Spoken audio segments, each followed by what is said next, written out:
The Galactic Council chamber stretched like a great dome above the heads of representatives from 47 different species. Ambassador Elena Vasquez sat in the human delegation section, her hands folded carefully on the polished table. For 200 years, this chamber had been a place of peace, and humans had been proud to be part of that peace. Elena looked around at her fellow ambassadors. The tall, blue-skinned Arcturians discussed trade routes in their melodic language. The crystalline beings from Vega 7 sparkled as they debated mining rights. Everyone was calm, civilized, proper. This was how the galaxy worked. "Order, order," called the council speaker, a wise old being from the Centauri system. His 6 arms gestured for silence. "We will now discuss the situation in the Outer Rim." Elena straightened in her chair. The Outer Rim was where human colonies lived, where her people had built schools and hospitals, where children played under alien suns. The speaker continued, "The Zephyrian Empire has expressed concerns about territorial boundaries. They wish to expand into certain uninhabited systems." Elena frowned. Those systems were not uninhabited. Humans lived there. They had lived there for 50 years. A tall reptilian figure stood up. Admiral Thexvar of the Zephyrian Empire had scales that gleamed like black metal and eyes like burning coals. "Honored Council," he began, his voice deep and harsh. "My people need space to grow. These border worlds are barely used, a few thousand humans here and there. We can make better use of these planets." "Those worlds are not empty," Elena said, rising to her feet. "New Harmony alone has 4 million humans. They are teachers, doctors, researchers. They chose peaceful lives on those worlds." Thexvar's mouth curved in what might have been a smile, showing rows of sharp teeth. 4 million humans. That is nothing. My people could house 20 million. On that world, we would use it properly. The chamber fell silent. Elena felt her heart beating faster. "Ambassador Thexvar, those are our people, our families. You cannot simply take their homes." "We are not taking," Thexvar replied smoothly. "We are improving, making better use of space. Your humans can relocate, find other worlds." Elena looked around the chamber. The other ambassadors were nodding thoughtfully. They saw this as a reasonable debate. Numbers and efficiency versus sentiment and tradition. The Arcturian representative spoke up. "Perhaps a compromise, shared governance of these worlds." The Viridian delegate added, "We could arrange generous relocation packages. Humans would be compensated fairly." Elena felt something cold settle in her stomach. These people did not choose to leave. They built communities. They have lives, memories, families buried in that soil. "Soil is soil," Thexvar said with a dismissive wave. "Your humans can make memories elsewhere." The debate continued for hours, proposal after proposal, each one treating human colonies like numbers on a datapad.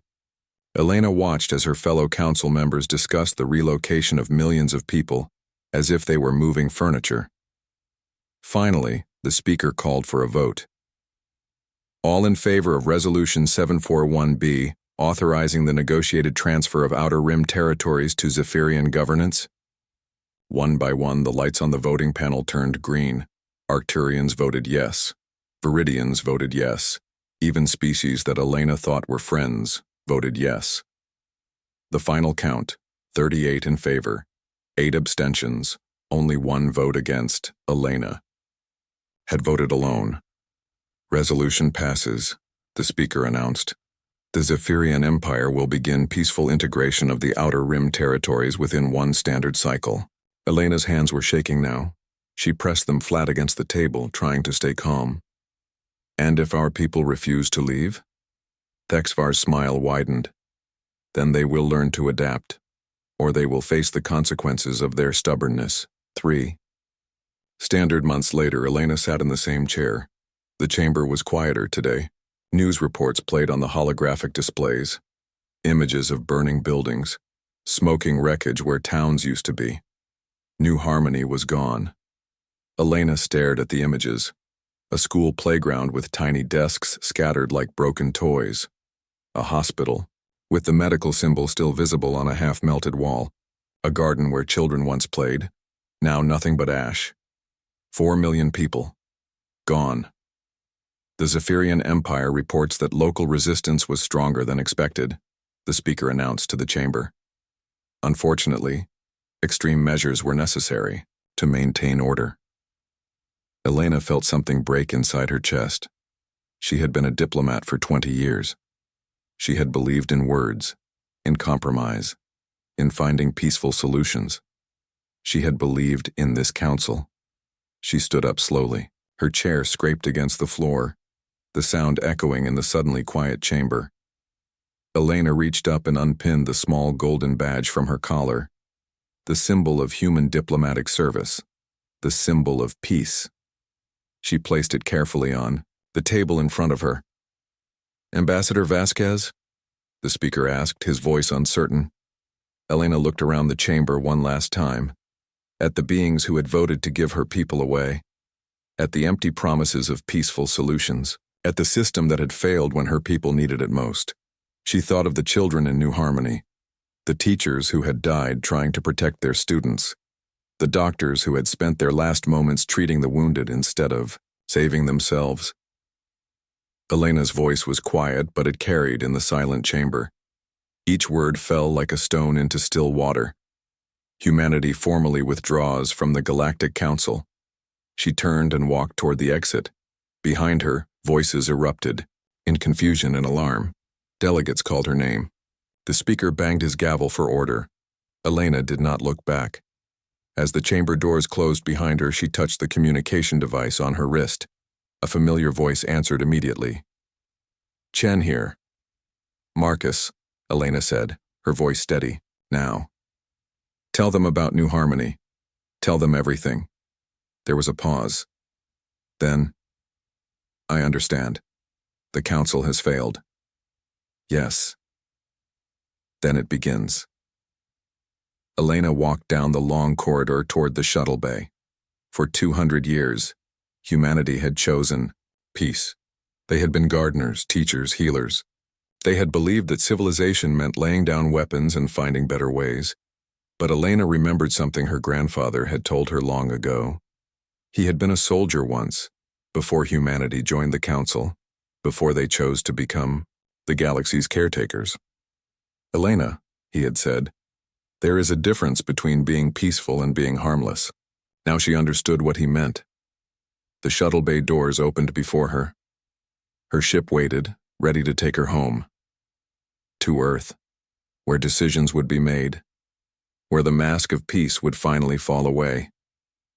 Behind her, alarms were starting to sound. In the council chamber, emergency sessions were being called. Panicked voices echoed down the corridors. They had no idea what was coming. Elena smiled grimly as she climbed into her shuttle. The galaxy was about to learn something important about humans, something they had forgotten during 2 centuries of peace. Humanity had never been harmless. They had simply chosen to be peaceful. That choice was over now. The moment humans abandoned Peace Part 2, the unveiling, the Galactic Council chamber buzzed with nervous energy. Elena's empty chair sat like an accusation in the center of the room. 2 hours had passed since her departure, and panic was spreading, like wildfire. "We must contact Earth immediately," declared Ambassador Zixtal of the Centauri delegation. His 4 eyes darted between his colleagues. "Find out what they're planning." The speaker nodded, his 6 arms moving frantically across his control panel. "I'm trying, but there's a problem. All communication channels to human space have gone silent. This was impossible. For 200 years, humanity had maintained open channels with the Council. Their networks connected dozens of human colonies, research stations, and diplomatic outposts. Everything had simply vanished. Admiral Thexvar stood at his usual place, but his confident posture had changed. Perhaps their communication systems have malfunctioned. Humans have always been weak with technology. The Arcturian ambassador, Lyra Esh, shook her blue head. "No, this is deliberate. But why would they isolate themselves?" She pulled up holographic data displays. "Look at this. Human trade ships have vanished from every major commercial route. Their medical vessels have disappeared from emergency zones. Their defense ships, too, added the Viridian delegate. The few patrol vessels we could track have simply gone.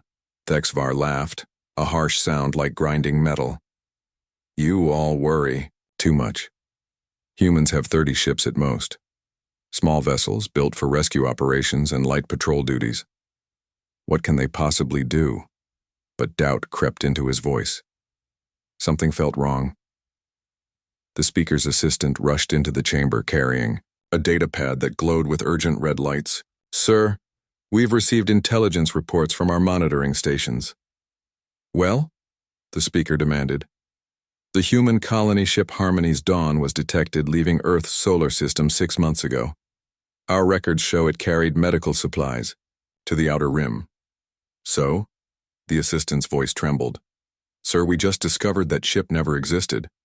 The manifest was false.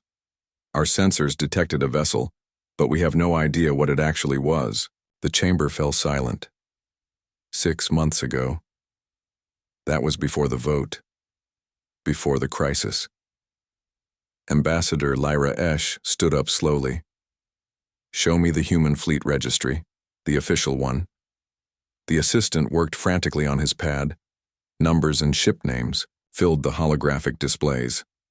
According to our records, humanity operates 47 vessels, mostly medical ships, research vessels, and light transports. Now check the energy readings from Earth's solar system over the past year. Lyra Esch commanded. More data appeared. The assistant's face grew pale. There are anomalies. Energy signatures that don't match the reported ships. Power readings that suggest much larger vessels. How much larger? The speaker asked. Sir, if these readings are accurate, the ships in Earth's system would require crews of thousands, not hundreds. Thexvar slammed his fist on the table. This is impossible. We have been watching humanity for decades. Their fleet is tiny.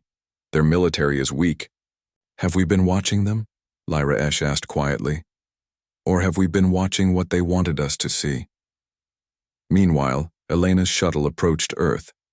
As they entered the solar system, she saw something that made her heart race. The space around Earth was alive with activity. Ships everywhere. Not the small vessels the galaxy knew about, but massive warships that dwarfed anything the Council had ever seen. Sleek destroyers moved between construction platforms. Battle cruisers floated in perfect formation around massive space stations. My God, Elena whispered. How long have they been hiding this? Her pilot, a young man named David Chen, smiled grimly. My grandfather helped design the concealment systems. Ma'am, we've been building for 200 years. Just in case. Elena's shuttle was cleared to land at Defense Command, a facility she had never known existed. As they descended, she saw underground hangars opening like mechanical flowers. Inside, hundreds of ships waited in the darkness. General Marcus Chen met her at the landing platform. He was David's grandfather, she realized. A tall man with silver hair and eyes that had seen too much. Elena, he said, taking her hands. I'm sorry about the Council. I'm sorry it came to this. Marcus, what is all this? The report said we only had 47 ships. He smiled sadly. We do have 47 ships in active service. The rest are reserve vessels. Sleeping giants, we call them. As they walked through the facility, Elena saw the truth. Massive production lines building weapons. Engineers working on designs that looked nothing like human technology. Scientists analyzing alien biology and technology. How long have you been preparing for war? She asked. Since the day we joined the Council, Marcus replied. My predecessor, General Harrison, had a simple philosophy. Hope for peace, prepare for the worst. They entered a vast command center. The walls showed real-time displays of every corner of human space. Elena saw her colonies, her people, but also things she had never imagined. We never stopped being human, Elena, Marcus explained. We just became very good at hiding what that meant. He gestured to a display showing the outer rim. 3 months ago, when the vote passed, we knew this day would come. We started moving our people. Not all of them, but we saved who we could. Elena's eyes widened. The survivors from New Harmony? 80% made it out, Marcus said. Our transport? Ships arrived 3 days before the Zephyrian attack. We had been monitoring their fleet movements for weeks, but the report said 4 million died. Marcus's face darkened. 800,000 died. Still too many, but we saved 3.2 million. They're safe now. Unprotected worlds. The Council doesn't know about. Elena felt tears in her eyes. You let me think they were all dead. We needed the galaxy to think they were all dead, Marcus said gently. Elena, for 200 years we've been the helpful neighbors, the peaceful healers, the ones who never caused trouble. Do you know why? She shook her head. Because we learned something from our own history. The greatest victories are won before.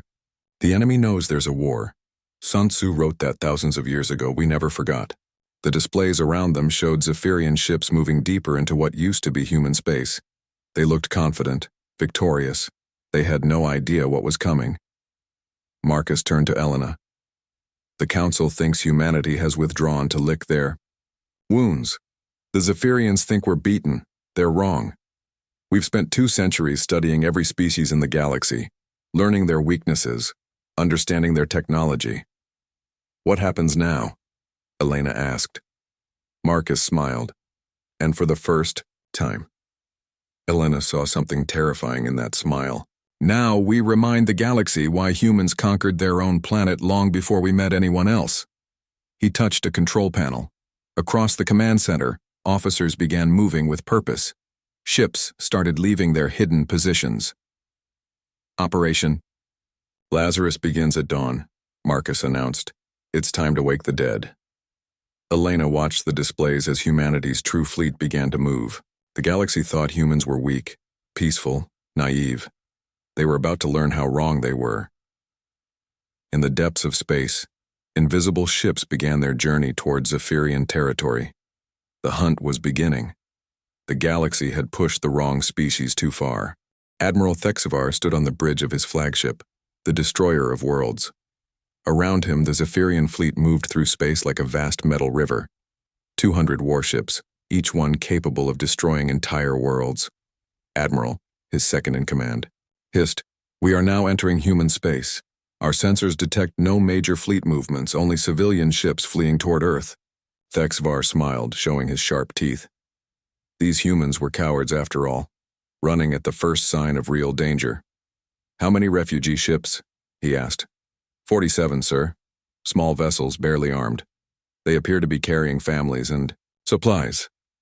Let them run, Thexivar said with a dismissive wave. We'll catch them later.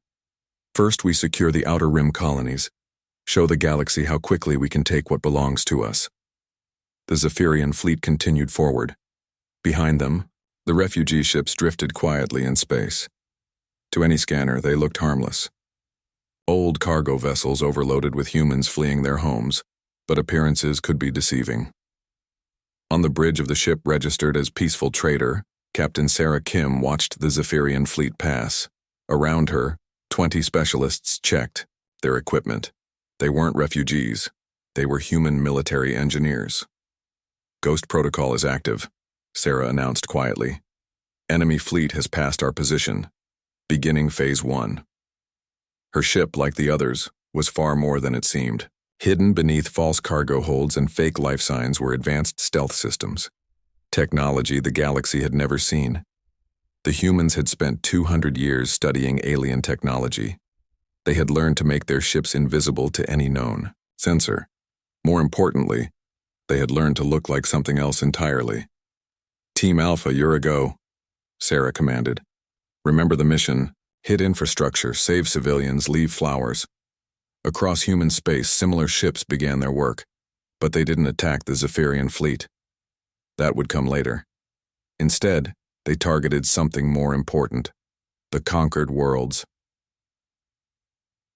The planet Kepler 442b had been taken by the Zephyrians 6 months ago. The aliens had built massive slave camps where the local population was forced to mine rare metals. Zephyrian guards patrolled the camps, confident in their power. They never saw the humans coming. At midnight, the camp's power grid shut down. Emergency lights flickered and died. In the darkness, shadows moved. The guards' weapons simply stopped working, their energy cells mysteriously drained. By morning, the camps were empty. Not destroyed, just empty. 8,000 alien colonists had vanished without a trace. In their place, someone had planted earth roses in perfect geometric patterns. The Zephyrian commander was furious. How did an entire population disappear? Where are my guards? He found them 3 hours later, sleeping peacefully in the middle of the camp's main square, unharmed but unconscious, with no memory of the night before. Similar reports came from across Zephyrian space. On Vega Prime, weapon factories stopped producing ammunition. Instead, they began making children's toys. On Altair 7, the orbital, defense platforms turned their guns away from space and toward the planet's surface. Then they powered down and refused to reactivate. Thexvar received report after report, each one more impossible than the last. Sir, the mining operation on Y. Proxima is reporting unusual issues. Their equipment keeps malfunctioning. Instead of digging tunnels, the machines have carved out what appears to be an underground school. The food production centers on Beta Centauri are producing nothing but water. The computers claim they're following protocol, but they won't change the settings. Our communication array on Wolf 359 has been broadcasting human music for 6 hours. We can't shut it off. Thexvar slammed his fist on his command chair. This is sabotage. Find the human fleet and destroy them. But there was no fleet to find. His sensors showed empty space. The refugee ships had vanished, presumably reaching Earth by now. There were no human warships anywhere. Admiral, his intelligence officer reported nervously, we've detected some anomalies in our own fleet. What kind of anomalies? Several of our supply ships are showing irregular cargo manifests. Our transport vessel Swift Claw reported delivering medical supplies last week, but our records show it was carrying weapons. Thexvar's eyes narrowed. Inspect that ship. Now. When the security team boarded the Swift Claw, they found something impossible. The crew was there, but they weren't Zephyrian. They were human, wearing perfect copies of Zephyrian uniforms. How long have you been on this ship? The security chief demanded. The human smiled. About 3 weeks. Your actual crew is safe, by the way, sleeping comfortably in a human medical facility. They'll wake up with the worst hangover of their lives, but they'll be fine. Impossible! We would have detected you. Would you? Another human asked. Check your records.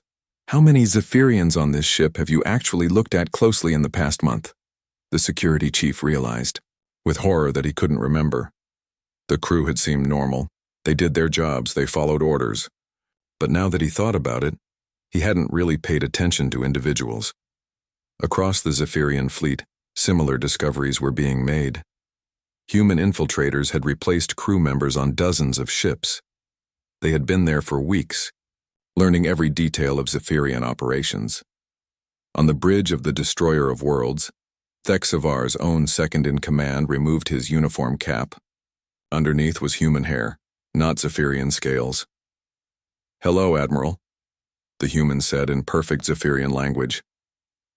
My name is Lieutenant Commander James Park. I've been serving on your ship for 18 days. Thexvar reached for his weapon, but it wasn't there. He looked around wildly. Half his bridge crew were removing disguises, revealing human faces. How? Thexvar whispered. We've been studying you for 200 years, James explained. We know how you think, how you act, how you organize your fleets. It wasn't hard to replace your people with ours. But our medical scans, our security protocols. James smiled. Admiral, we've been treating your species in our hospitals for decades. We know your biology better than you do. Making our people look like yours is just advanced medical technology. Around Thexvar, human faces looked back at him. They had been there all along, watching, learning, waiting. Your fleet is under our control, James continued. Every ship, every weapon. Your people are safe, but they're sleeping. When they wake up, this will all be over. Thexvar felt his legs give out. He collapsed into his command chair. What do you want? We want you to understand something, James said. You killed our people. You destroyed our colony. You thought we were weak because we chose peace. He gestured to the main screen, which now showed views from across Zephyrian space. Liberated worlds, freed prisoners, disabled weapons. We're not weak. We're precise. We don't fight armies, we fight ideas. We don't destroy planets, we save people. James leaned closer to Thexvar. Every world you conquered is free now. Every slave camp is empty. Every weapon factory is shut down. And we did it without killing a single one of your soldiers. Impossible, Thexvar growled. Admiral Chen sends his regards, James said, activating a communication link. Admiral Chen's face appeared on the screen, broadcasting from Earth. Admiral Thexvar, Chen said calmly. You wanted a war with humanity. Congratulations, you got one. The question now is, how does it feel to lose without a single shot being fired? The screen went dark. Around Thexvar, his own fleet hung motionless, in space, controlled by humans who had been invisible until now. In the distance, space shimmered. Ships appeared out of nowhere, dropping their stealth systems. The real human fleet, larger and more advanced than anything the galaxy had ever seen. Admiral Chen's voice echoed across Zephyrian communication channels. You killed children. We don't forgive. We don't forget.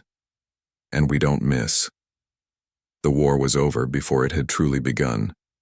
Humanity had won using the one thing the galaxy never expected: patience, precision, and the willingness to become invisible until the moment was right. In the gardens of New Harmony, earth roses bloomed in the artificial sunlight, tended by children who had never seen their original home destroyed. The galaxy was about to learn that sometimes the greatest victories come not from strength, but from understanding your enemy better than they understand themselves. Admiral Thexvar stared at the human faces surrounding him on his own bridge. His greatest warship, the destroyer of worlds, was now under enemy control. But these weren't ordinary enemies. They hadn't killed anyone. They hadn't destroyed anything. They had simply taken everything. This is impossible, he whispered. No species fights like this. Lieutenant Commander James Park adjusted his Zephyrian disguise with practiced ease. That's because no species has needed to fight like this. Admiral, we spent 200 years learning from every species in the galaxy, including yours. On the main screen, reports continued flooding in from across Zephyrian space. Every conquered world was now free. Every slave camp was empty. Every military installation was under human control. How? Thexvar demanded. How did you learn to impersonate us so perfectly? James smiled sadly. Admiral, your people have been patients in our hospitals for 50 years. We've treated your wounded, studied your diseases, analyzed your biology down to the cellular level. Did you think we were just being kind? The truth hit Thexvar like a cold wave. Those helpful human doctors, those medical research stations, those cultural exchange programs, all of it had been preparation. 20 years ago, James continued, Captain Veltar of your 3rd Fleet came to our medical station with a rare blood disease. Our doctors spent 6 months saving his life. During that time, we learned everything about Zephyrian physiology. You healed him, Thexvar said, confused. Of course we did. He's a good person who didn't deserve to die. But we also learned how to replicate Zephyrian bone structure, muscle density, and neural patterns. Medicine is just biology. And biology is just engineering. Across space, the human fleet finally revealed itself completely. Ships decloaked everywhere, but they weren't arranged for battle. Instead, they formed protective circles around liberated worlds. Your move, Admiral, James said, gesturing to the communication panel. You can order your remaining loyal ships to attack, but think carefully. Thexvar looked at the tactical display. He still had 60 ships that hadn't been infiltrated. 60 ships against 200 human vessels that had appeared from nowhere. But that wasn't what stopped him. The civilians, he realized. You've surrounded them with our own captured ships. Your ships are crewed by your own people, James confirmed. They're awake now, but they're following our orders because we're pointing our weapons at each other. It's a very human strategy called human shields, except we're using your own people to protect the civilians you enslaved. Thexavar felt sick. It was brilliant and terrible. If he ordered an attack, he would have to fire through his own captured vessels to reach the human ships. His own people would die. This isn't how wars are fought, he roared. You're right. Admiral Chen's voice came through the communicator. This isn't how wars are fought, this is how wars are ended. Chen's image appeared on the screen, still broadcasting from Earth. Behind him, Elena stood at his side. She looked different now. Harder. Admiral Thexavar, Chen continued. 200 years ago, humans fought differently. We had something called total war. We would destroy entire civilizations to win. Millions died. Then we met the galaxy, Elena added, her voice steady. We learned there was a better way. We chose peace. We chose to heal instead of hurt. But you forced us to remember who we were, Chen said, and we remembered something important. The greatest warriors are those who win without fighting. Thexvar's mind raced. The Sun Tzu quote, you mentioned it earlier. Supreme excellence consists of breaking the enemy's resistance without fighting, James quoted. We've been planning this for decades. Every time you threatened a world, we studied how you would attack it. Every time you conquered a planet, we learned how you would control it. We knew this day would come, Chen explained. Not necessarily with your people, but with someone. The galaxy has been peaceful for too long. Someone was going to break that peace. We made sure we were ready. Thexvar looked around his bridge, at the humans who had been serving under him for weeks without him knowing, at his own ship, now, turned against his fleet. What happens now? He asked. Elena stepped forward on the screen. Now you choose. You can order your remaining ships to attack. Many will die. Your people, our people, innocent civilians. The galaxy will see the Zephyrian Empire destroyed in a day. Or? Thexavar asked quietly. Or you surrender, she said simply. Your empire returns all conquered territories. You release all slaves. You submit to galactic justice for your war, crimes. And in return? Chen answered this time. No one dies. Your people go home. Your empire survives, but smaller and with new leadership. You personally face trial, but you live. Thexvar looked at his tactical display one more time. 60 ships against 200. His own people used as shields. His fleet scattered and infiltrated.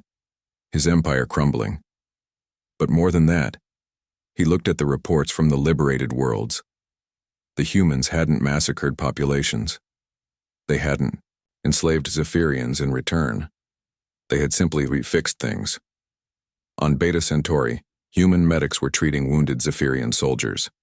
On Proxima, human engineers were repairing damage from the mining operations. On every world, humans were cleaning up the mess the Zephyrian Empire had made.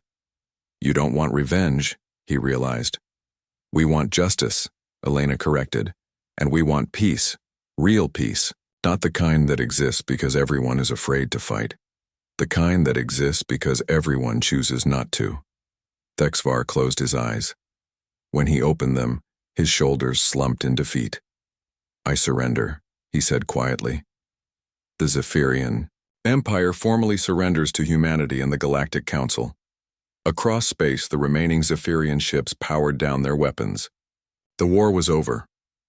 There's one more thing, Chen said, his expression serious. Ambassador Vasquez will be returning to the council with a message. What message? Elena spoke, her voice carrying the weight of authority. That humanity is no longer content to be the galaxy's nurses and teachers.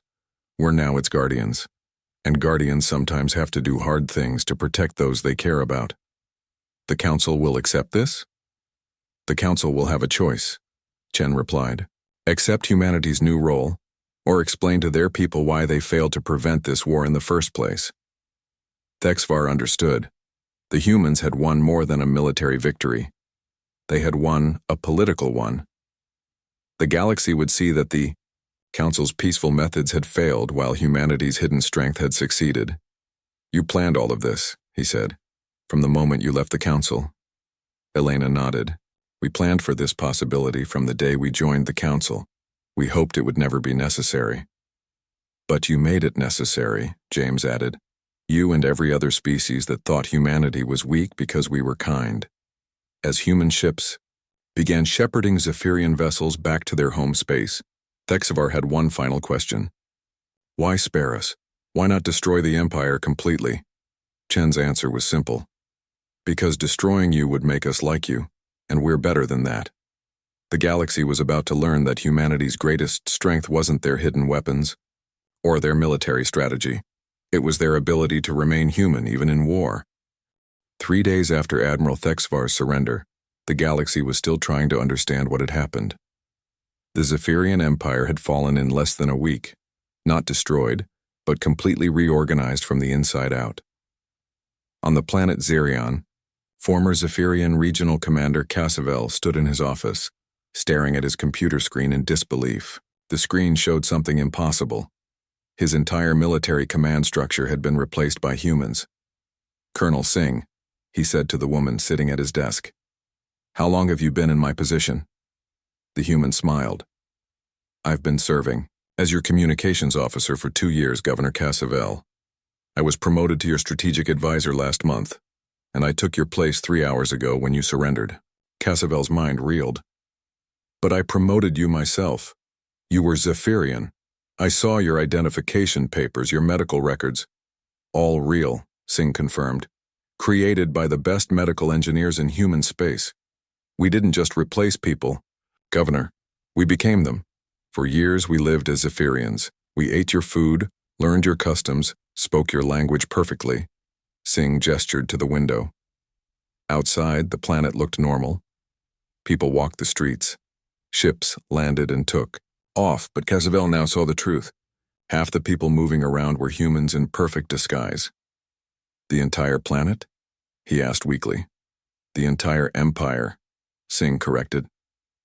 Governor, you need to understand something. We didn't win this war in 3 days.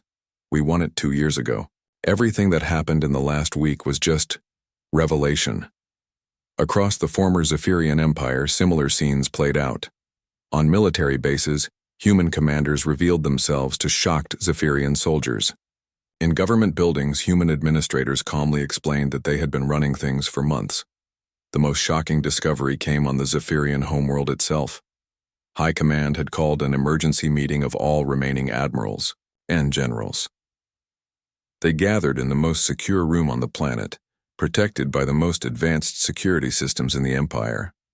General Vextos called the meeting to order. We need to understand how the humans defeated us so completely. How? Did they infiltrate our fleets? How did they?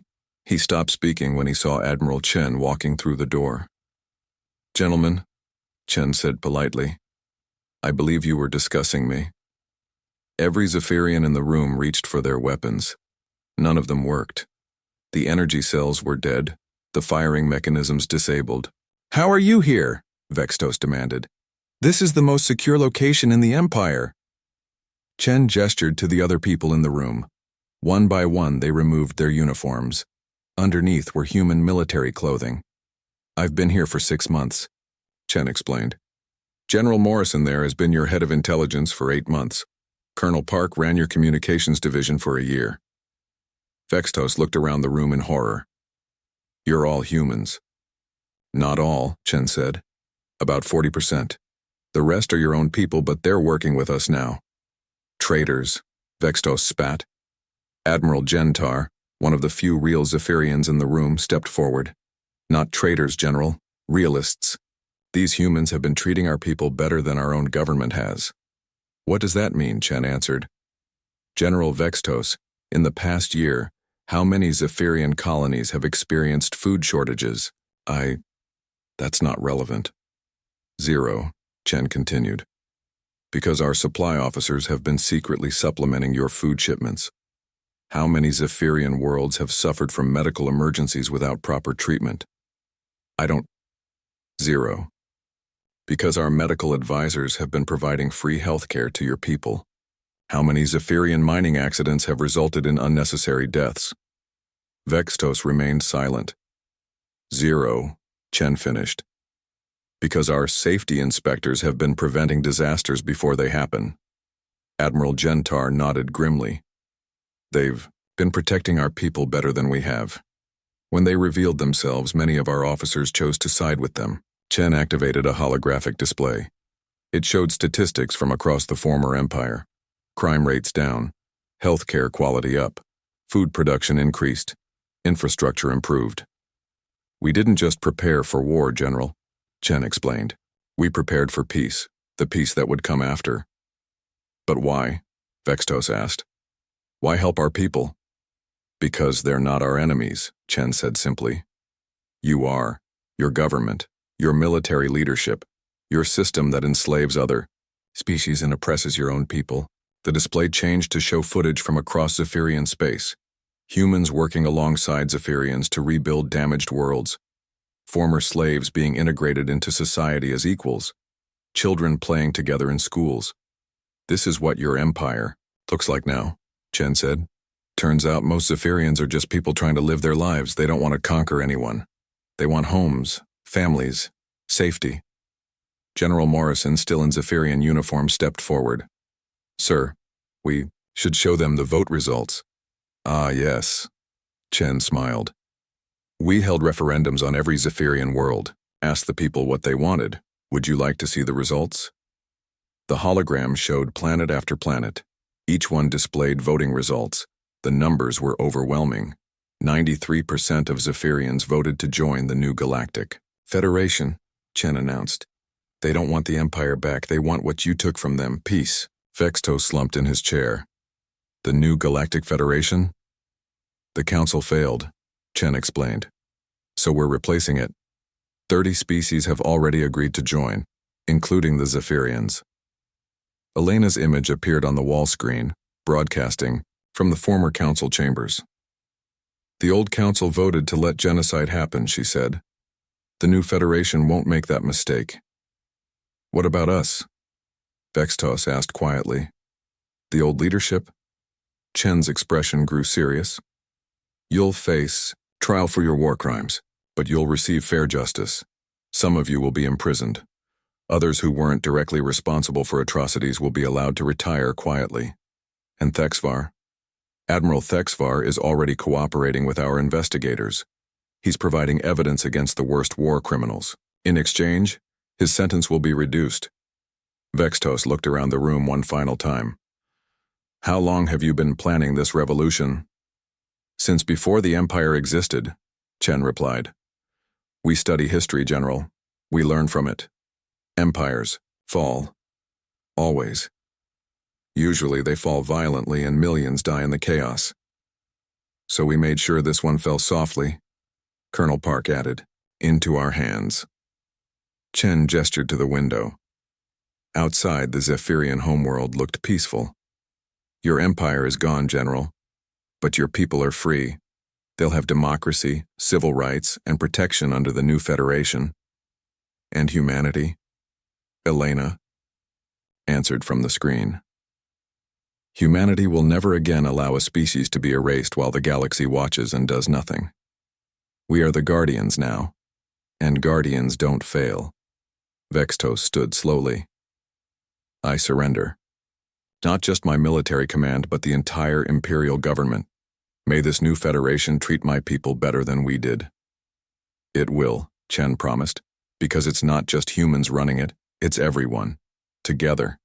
As the last symbols of the Zephyrian Empire were quietly removed from the homeworld, children in the streets began singing songs they had learned from human teachers. The Empire was dead, but its people had never been more alive. In the distance, ships bearing the symbols of the new Galactic Federation began arriving. Not as conquerors, but as friends. The galaxy had been remade without a single world being destroyed. It was the most total victory in galactic history, achieved not through destruction but through patience, planning, and the simple belief that everyone deserved better. 1 year later, Elena stood in the same chamber where she had once served the Galactic Council, But everything had changed. The old council's banner was gone, replaced by the symbol of the Galactic Federation, a circle of stars representing unity, not dominance. The chamber was fuller now. 67 species had joined the Federation, including many that had been too scared to oppose the old council. At the center table sat representatives from every member world, including several former Zephyrian planets that now governed themselves. "Order, order," called the Federation speaker, a wise Arcturian named Zilara. "We will now hear the annual report on galactic peace and security." Elena rose from her seat. She still served as humanity's ambassador, but her role had expanded.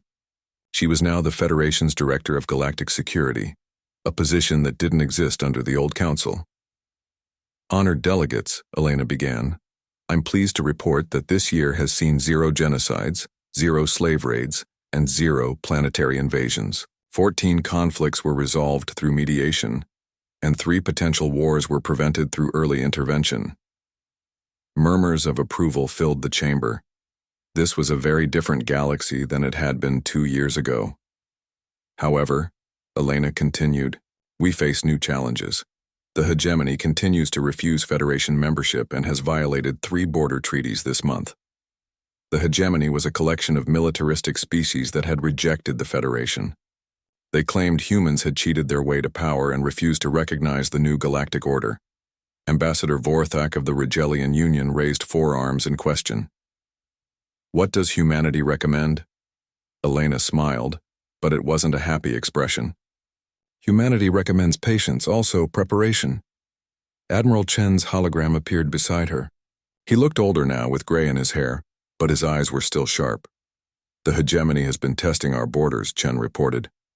"Their ships probe our defenses. They think we're weak because we haven't attacked anyone this year." "And?" asked the Centauri delegate. "They're about to learn the same lesson the Zephyrian Empire did," Chen said calmly. "We don't start wars, but we do finish them." Elena touched her tablet and a star map appeared above the chamber. "The hegemony has begun mass troop movements toward our border. Intelligence suggests they plan to invade Federation space within 6 months. What are our options?" the speaker asked. "We've been watching them," Elena explained. "For the past year, while they've been planning their invasion, we've been doing what humans do best." "Which is?" Former Admiral Thexvar stood up from his seat. The Zephyrian had become an unexpected ally, helping to reform his own species' government. "They've been becoming invisible," Chen nodded. "Admiral Thexvar is correct. The hegemony thinks they know where our fleets are. They don't. They think they understand our technology. They don't. And they certainly don't understand our people." Elena gestured to the gallery above the chamber floor. "Would the hegemony delegation please stand?" Every head in the chamber turned upward. In the visitors' gallery, 5 figures stood, slowly. They had been attending as observers for months. But as they stood, their appearance began to change. Holographic disguises faded away, revealing human faces underneath. The chamber erupted in chaos. "Honored speaker," Elena said loudly, "I present Captain Miller, who has been serving as Admiral Draxion's personal aide for 8 months. Lieutenant Chen, who has been running hegemony communications from their command center. Major Patel, who designed their new defense systems. Colonel Torres, who trained their elite forces. And Commander Johnson, who has been planning their invasion for us." The human delegation from the hegemony waved politely to the stunned chamber. "Impossible," shouted the Andromedan delegate. The hegemony never learned from the Zephyrian example," Elena interrupted. "They thought our infiltration of that empire was a one-time event. A desperate trick." Chen stepped forward. "It wasn't a trick. It's how we operate, how we've always operated. We don't conquer. We convince." Commander Johnson spoke from the gallery. "The hegemony, military is roughly 60% human personnel now. They just don't know it. We've been recruiting their people, treating them better than their own leaders do, and showing them a different way." Elena looked around the chamber. "The invasion will not happen. Instead, next week we expect 17 hegemony worlds to petition for Federation membership. Their own people are tired of preparing for wars they don't want to fight. What about their leaders? Asked the vegan representative. Some will resist, Chen admitted. Some will choose war over peace. We're prepared for that. Elena's expression grew serious. Let me be very clear to everyone in this chamber, and to anyone listening beyond these walls. Humanity did not seek this role. We wanted to be gardeners, teachers, healers. She gestured to the star map showing the Federation's territory. But the galaxy taught us that sometimes flowers need protection from weeds. We learned that peace is not the absence of conflict. It's the active prevention of injustice. So, what happens now? The speaker asked. Elena looked at the representatives of 67 species. Species that worked together instead of against each other. Species that had learned to trust humanity not because humans were the strongest, but because they were the most reliable. Now we continue doing what we've always done, Elena said. We prepare for war, so we can preserve peace. We study every species, every culture, every potential threat, not to destroy them, but to understand them, to find ways to bring them into the light. Chen added, We've learned something important about the galaxy. Most beings want the same things. Safety, for their families, food on their tables, hope for their children. It's only their leaders who want war. So we change the leaders, Elena concluded. Not through violence when possible, through patience, through showing a better way, through becoming so indispensable that people choose us over their own oppressors. The chamber fell silent as the implications sank in. This wasn't just about the hegemony. This was about every potential threat in the galaxy. Elena touched her tablet again. The view changed to show the outer rim of the galaxy, where new civilizations were being discovered every year. The universe is vast, she said. We've barely begun to explore it. We'll find new species, new threats, new challenges. And humanity. We'll be ready? The speaker asked. Elena smiled, and this time it was genuinely warm. Humanity is always ready. But more importantly, the Federation is ready. All of us. Together. She gestured to the diverse collection of beings in the chamber. We've learned that the best defense is not walls or weapons, it's friendship. It's making others want to protect what we've built together. Admiral Chen's hologram flickered. Enemy fleets can be defeated. Enemy empires can fall. But ideas? Ideas are immortal. And the idea that everyone deserves peace, justice, and freedom? That idea will outlive us all. As the session ended, delegates filed out of the chamber. But they weren't just representatives of their own species anymore. They were citizens of something larger, something that offered hope to every corner of the galaxy. Elena walked to the great window overlooking the Federation capital. Ships from dozens of worlds moved through the sky in peaceful formation. Children played in parks, speaking languages from across the galaxy.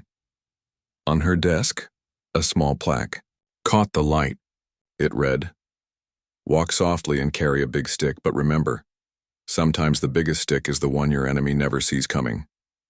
She looked up at the stars, knowing that somewhere out there, human ships moved unseen, preparing for threats that might never come, protecting people who might never know their names. The galaxy was vast and full of unknowns, but for the first time in history, it was also safe, not because humans were the strongest species, but because they had become something. More than conquerors, they had become guardians, and guardians never sleep.